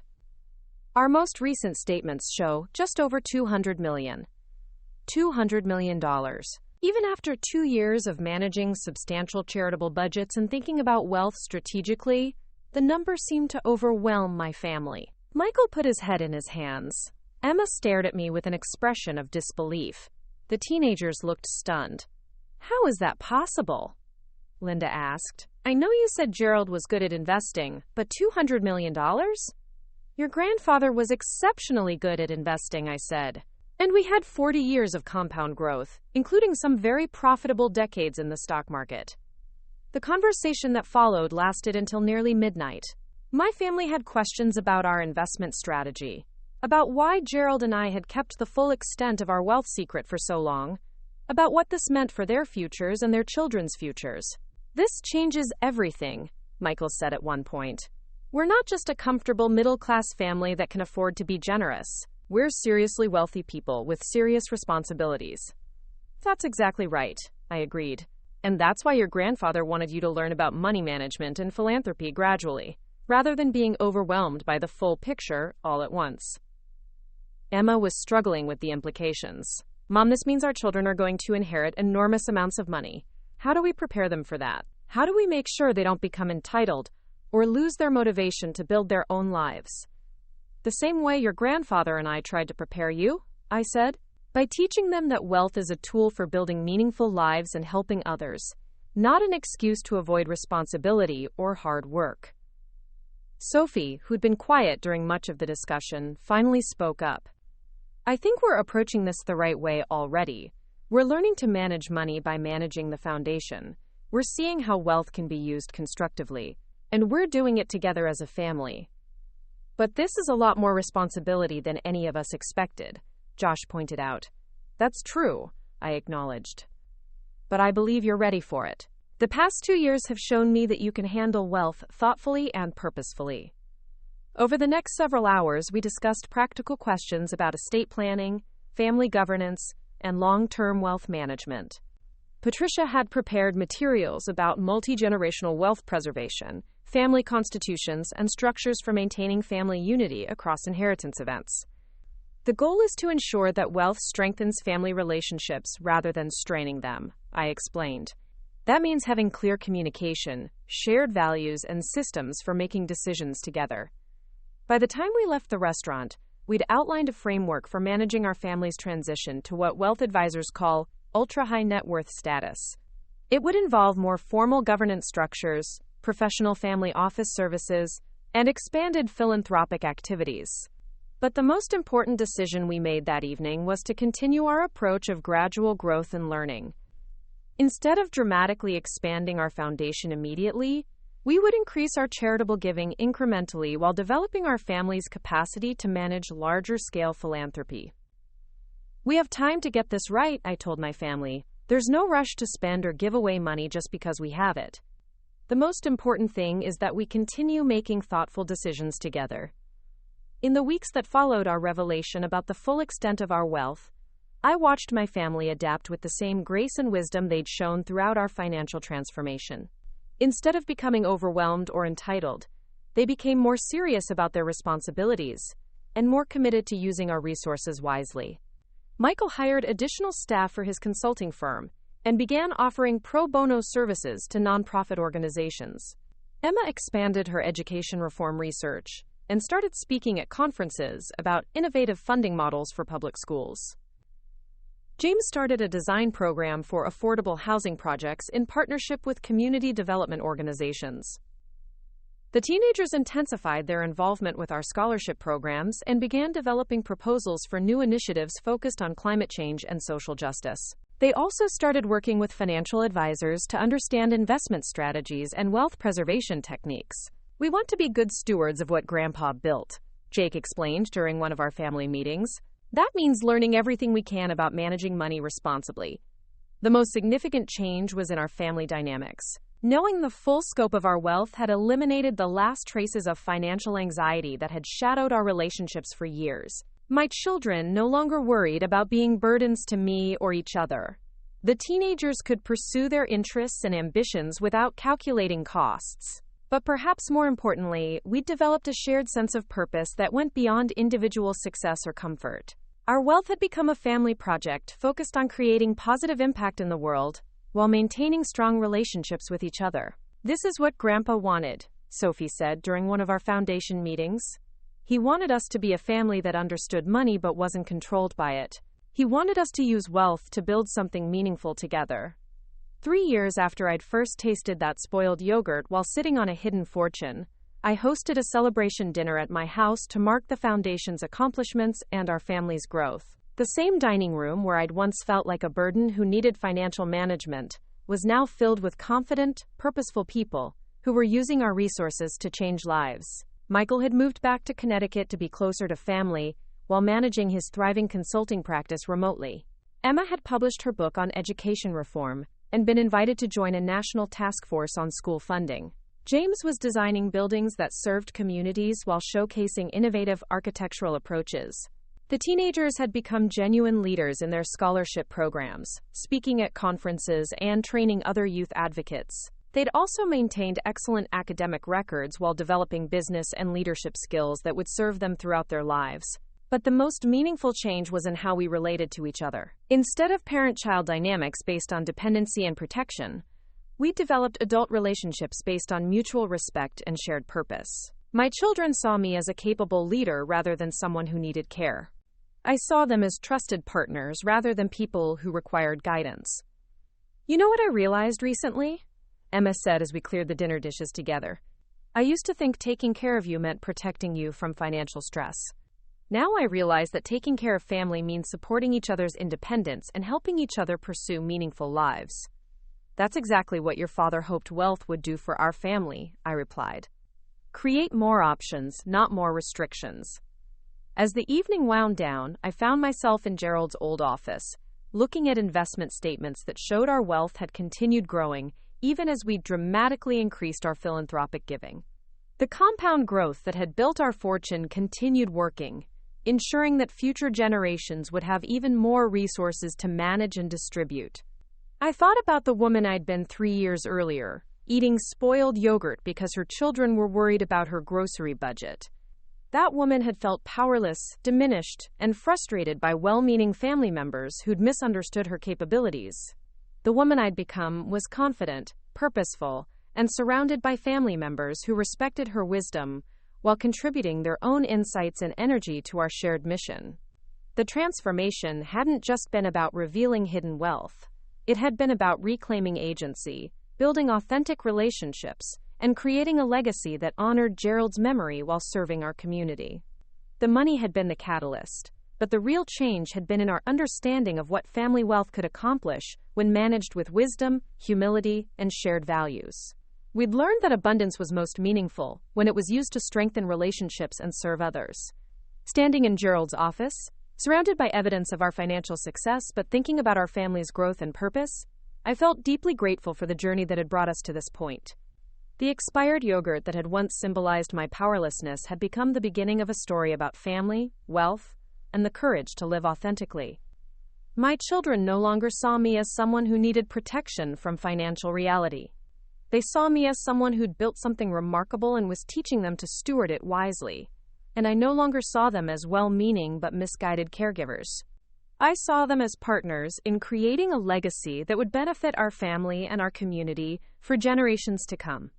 The woman who'd been forced to eat spoiled food while sitting on a fortune had become the matriarch of a family that understood both the privileges and responsibilities of significant wealth. And that transformation, more than any investment return or charitable distribution, was the true measure of our success. 5 years after that first spoiled yogurt container had forced me to confront the absurdity of my situation, I stood in the grand ballroom of the Hartford Convention Center, watching 400 guests celebrate the 5th anniversary of the Gerald Mitchell Foundation. The evening represented everything Gerald and I had dreamed our wealth might accomplish, but it also showcased achievements we never could have imagined when we first started investing those modest savings decades ago. The gala had been Sophie's idea, though she'd insisted it focus on our scholarship recipients and community partners rather than our family's contributions. Now 22 and a senior at Yale studying social policy, she moved through the crowd with the natural grace of someone who'd grown up understanding that leadership meant service, not privilege. "Grandma, I want you to meet Maria Santos," Sophie said, approaching me with a young woman whose confident bearing immediately caught my attention. Maria was one of our first scholarship recipients, and she's just been accepted to Harvard Medical School. Maria, who looked to be in her early 20s, shook my hand with a firm grip and steady eye contact. Mrs. Mitchell, I don't know how to thank you and your family for what you've done for me. 4 years ago, I was aging out of foster care, with nowhere to go and no money for college. Tonight, I'm preparing to become a doctor. Tell me about your journey, I said, genuinely curious about how our foundation's support had translated into real-world outcomes. I was placed in foster care when I was 8, after my mother died and we couldn't locate any other family, Maria explained. I moved between 7 different homes over 10 years, but I was lucky to have some foster parents who encouraged my education. When I turned 18, the state support ended, and I was facing homelessness. That's when our scholarship program found you? Sophie actually found me, Maria said, smiling at my granddaughter. I was working 3 part-time jobs and trying to take community college classes at night. Sophie was volunteering at the homeless shelter where I was staying, and she convinced me to apply for the scholarship program. I remember that conversation, Sophie added. Maria was so focused on survival that she'd almost given up on her dream of becoming a doctor. She thought college was a luxury she couldn't afford. The scholarship didn't just pay for school, Maria continued. It provided housing, textbooks, tutoring, and something even more valuable. A community of people who believed in my potential. I never had to choose between studying and working to pay rent. And now you're headed to medical school? With plans to specialize in pediatrics and work in underserved communities, Maria said with obvious pride. I want to help children who are facing the same challenges I faced. This conversation, repeated dozens of times throughout the evening with different scholarship recipients, reminded me why Gerald and I had been so passionate about education and opportunity. We'd started investing not just to accumulate wealth, but to create security that could eventually be shared with others. Michael approached our group, looking distinguished in his tuxedo and carrying the confidence of someone whose business had grown beyond his wildest expectations. His consulting firm now employed 43 people and worked with nonprofits and social enterprises across New England. Mom, I hate to interrupt, but the program is about to start, and they need you at the head table. As I made my way to the front of the ballroom, I reflected on how dramatically our family had changed since that morning when I'd been forced to eat spoiled yogurt.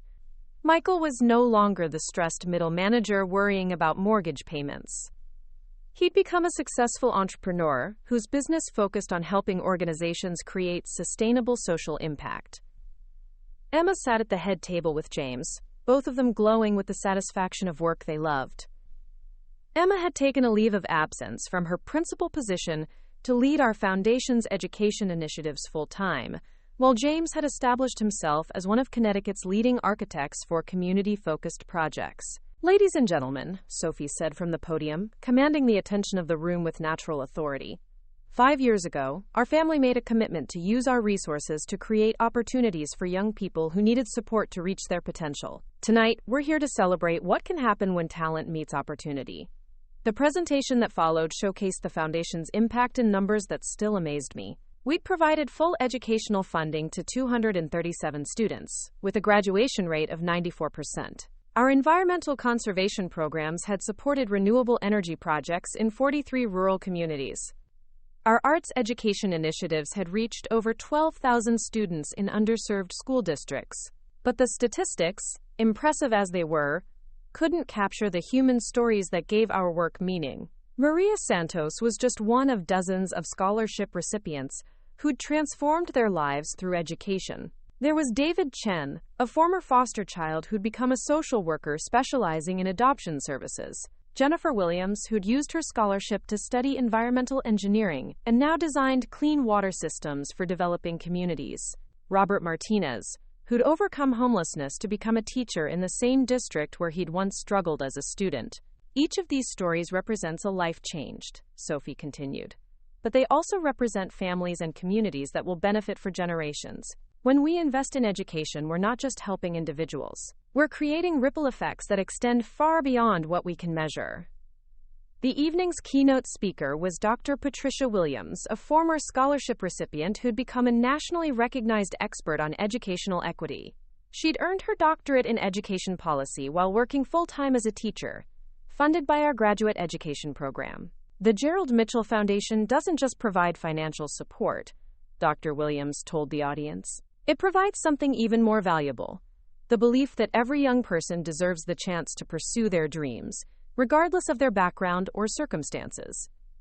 As Dr. Williams spoke about the transformative power of educational opportunity, I thought about Gerald and how proud he would have been of what our family had built together. He'd always believed that wealth was most meaningful when it created opportunities for others, and tonight's celebration proved that his vision had become reality. After the formal program concluded, the evening transitioned to a reception where scholarship recipients, family members, and community partners could connect more informally. I found myself in conversation with Jake and Josh, now college juniors who'd spent their gap year working directly with our foundation's programs. "Grandma, we've been thinking about our senior thesis projects," Jake said. "We want to research the long-term impact of comprehensive educational support programs like ours." "What specifically are you hoping to study?" I asked. "We want to follow our scholarship recipients for 10 years after graduation to see how their career paths and community involvement differ from similar students who didn't receive support," Josh explained. "We think it could provide valuable data for other foundations considering similar programs." The twins had developed a sophisticated understanding of social research during their gap year work, and their academic projects reflected their commitment to improving our foundation's effectiveness. They were studying economics and public policy, respectively, but both were planning graduate studies in nonprofit management. "We also want to expand the peer mentorship program Sophie started," Jake continued. "We're thinking about creating a national network where scholarship recipients from different programs can support each other." "That's an ambitious project," I noted. "What kind of infrastructure would that require?" "We've actually been working with a technology startup founded by one of our scholarship recipients," Josh said. "They're developing a platform that could connect young people in educational support programs across the country." The sophistication of my grandchildren's thinking about philanthropy and social impact continued to amaze me. They weren't just recipients of family wealth. They were actively working to improve how that wealth was deployed for maximum benefit. As the evening progressed, I had the opportunity to speak with Linda, who'd completed her therapy training and now specialized in working with young adults transitioning out of foster care. "Rose, I wanted to thank you for making it possible for me to pursue this career," she said. "Working with these young people has been the most fulfilling experience of my life. Tell me about your work." "I provide counseling and support services for our scholarship recipients, but I also work with foster care agencies to improve transition planning for young adults. The insights I've gained from working with our scholars have helped me develop better support systems for all foster youth." Linda's career change exemplified how our family's financial security had enabled everyone to pursue work they were passionate about, rather than just jobs that paid bills. When people didn't have to worry about basic financial needs, they could focus on making meaningful contributions to their communities. "I'm also working on a research project with Emma," Linda continued. "We're studying the relationship between educational support and mental health outcomes for former foster youth. What are you finding?" "That comprehensive support programs like ours don't just improve academic outcomes, they significantly reduce rates of depression, anxiety, and other mental health challenges. When young people feel supported and hopeful about their futures, their overall well-being improves dramatically." This conversation reminded me that our foundation's impact extended beyond education and career outcomes. We were affecting the fundamental quality of life for the young people we supported, giving them not just opportunities but hope and confidence in their own potential. Later in the evening, I found myself in a quiet corner with Patricia Chen, who'd guided our family's financial and philanthropic strategy for over 20 years. "Patricia, when Gerald and I first started working with you, could you have imagined we'd be hosting an event like this?" "I knew you and Gerald were thoughtful about your wealth and interested in philanthropy," she said. "But the sophistication and scale of what your family has built together has exceeded anything I could have predicted." "What do you think accounts for our success?" "Several factors. First, you and Gerald took time to build substantial wealth before beginning major philanthropic activities. Second, you involved your children and grandchildren in the process gradually, allowing them to develop expertise and judgment. Third, you've maintained family unity around shared values, rather than allowing wealth to create division." Patricia paused, looking around the ballroom filled with scholarship recipients, family members, and community partners. But I think the most important factor is that your family has never forgotten that wealth is a tool, not a destination. You've remained focused on outcomes and impact rather than recognition or status. What challenges do you see ahead for us? The main challenge facing any multi-generational wealthy family is maintaining that sense of purpose and unity as the family grows and diversifies.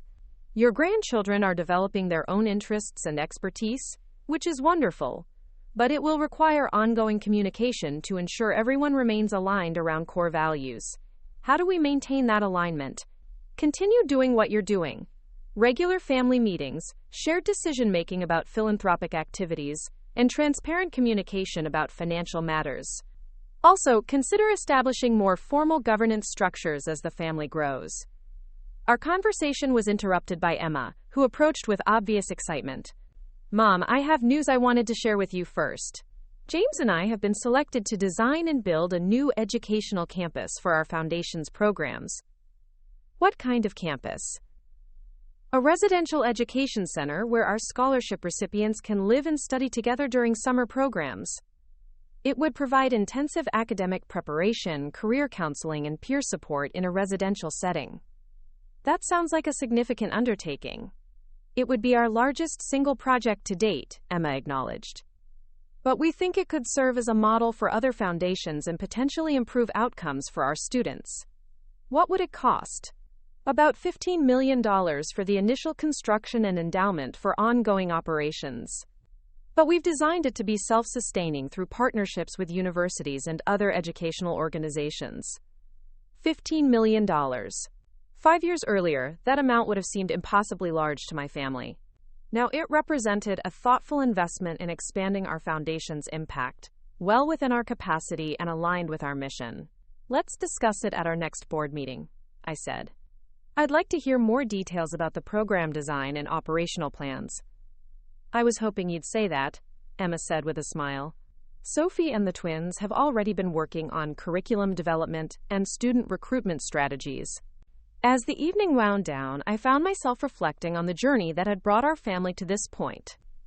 The woman who'd been eating expired yogurt while sitting on a hidden fortune had become the matriarch of a family that was thoughtfully deploying substantial resources to create lasting social impact. But more than our philanthropic achievements, I was proud of how our family had grown together through this process.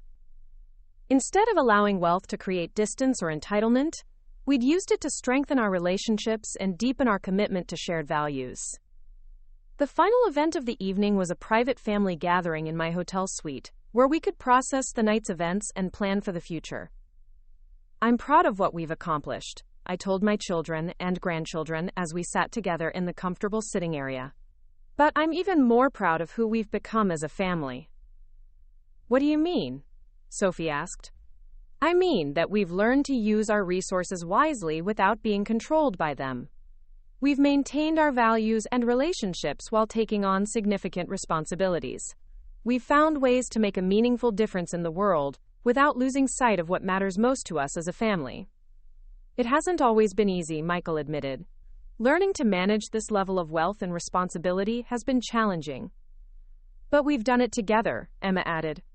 Every major decision has been made collectively, and everyone's voice has been heard and respected. That's exactly what your grandfather hoped would happen, I said.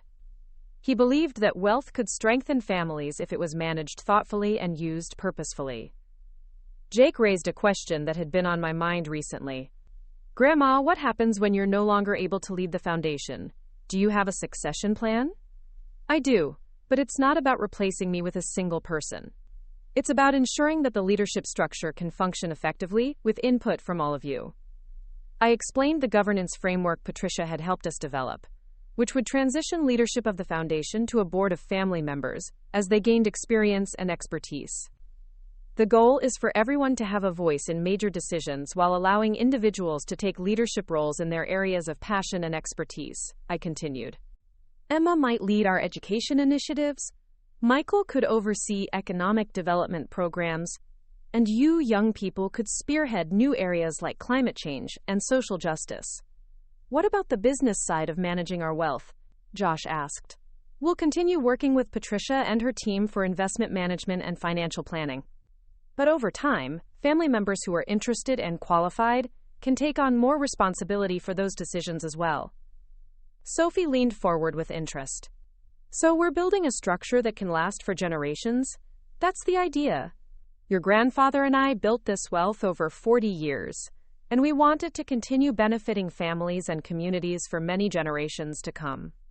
The conversation that followed lasted well past midnight, covering topics from investment strategy to governance structures to long-term philanthropic goals. My family approached these complex issues with the same thoughtfulness and collaboration that had characterized our foundation's development. As we finally prepared to leave, Emma pulled me aside for a private conversation. Mom, I need to tell you something. 5 years ago, when I was forcing you to eat expired food and treating you like you couldn't manage your own finances, I thought I was being a good daughter. I thought taking care of you meant protecting you from stress and responsibility. I know you had good intentions, but I was wrong about what taking care of someone means.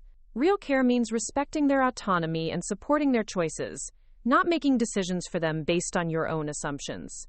Emma, you were responding to what you thought was my situation.